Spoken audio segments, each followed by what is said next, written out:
Assalamualaikum warahmatullahi wabarakatuh, para siswa dimanapun Anda berada. Bertemu dengan saya Susena Eka Prasetya.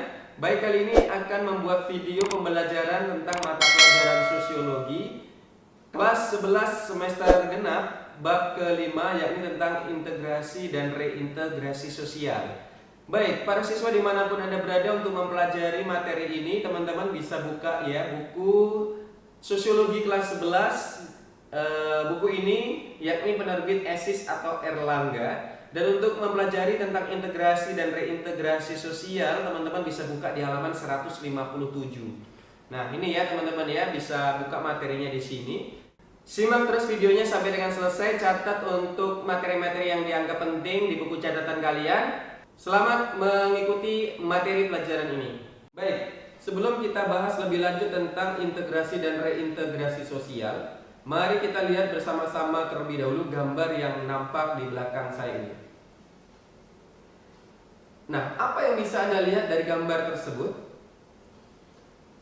Ya, benar sekali pemirsa, sobat madrasah dimanapun berada. Salah satu upaya integrasi sosial yang ada di dalam masyarakat, salah satunya adalah adanya sikap gotong royong.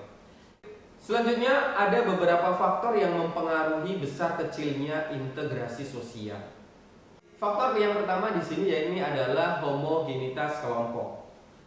Faktor yang kedua yakni adalah besar kecilnya kelompok. Yang ketiga, faktor yang menentukan besar kecilnya integrasi sosial yakni adalah faktor mobilitas geografis. Semakin adanya dukungan infrastruktur geografis yang mudah dijangkau, tidak terisolasi dan lain sebagainya, tentunya ini akan lebih mempermudahkan dalam kita melakukan integrasi sosial. Faktor yang terakhir yakni adalah efektivitas komunikasi.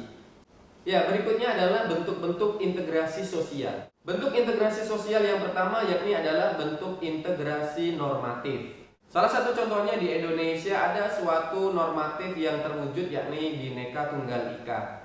Ya, dengan semboyan ini kita bangsa Indonesia meskipun berbeda-beda namun tetap satu jua. Berikutnya yang kedua yakni adalah integrasi fungsional. Integrasi fungsional memiliki arti bahwa masyarakat memiliki fungsi-fungsi tertentu. Nah, fungsi-fungsi seperti inilah yang menyatukan mereka sehingga bisa mengintegrasikan kedua suku tersebut. Integrasi yang ketiga yakni adalah integrasi koersif. Baik pemirsa, sobat madrasah dimanapun berada, kita lanjutkan yang selanjutnya, yakni adalah tentang proses integrasi sosial. Proses integrasi sosial memiliki 3 macam proses. Yang pertama, proses akulturasi. Menurut Kunchoro-Ningrat, proses akulturasi merupakan proses sosial yang terjadi ketika sekelompok yang memiliki kebudayaan yang berbeda harus dihadapkan dengan kebudayaan asing yang berbeda juga. Proses integrasi sosial yang berikutnya ini adalah proses asimilasi. Integrasi sosial yang ketiga yakni adalah proses akomodasi. Soedjono Sukanto mengartikan proses akomodasi adalah suatu usaha untuk meredakan konflik dan menuju kepada kestabilan. Berikutnya faktor-faktor pendorong integrasi sosial. Yang pertama adalah toleransi terhadap kelompok manusia dengan kebudayaan yang berbeda. Yang kedua, kesempatan ekonomi yang seimbang antara golongan kebudayaan yang berbeda. Yang ketiga, sikap saling menghargai satu sama lain. Yang keempat, sikap terbuka dari golongan yang sedang berkuasa di masyarakat. Yang kelima, persamaan unsur-unsur budaya. Yang keenam, perkawinan campuran atau amalgamation. Dan yang terakhir adanya musuh bersama dari luar. Materi selanjutnya ini tentang disintegrasi sosial.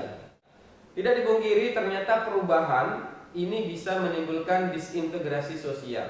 Pada tahapannya, inovasi atau perubahan yang muncul di masyarakat akan menimbulkan perubahan sosial.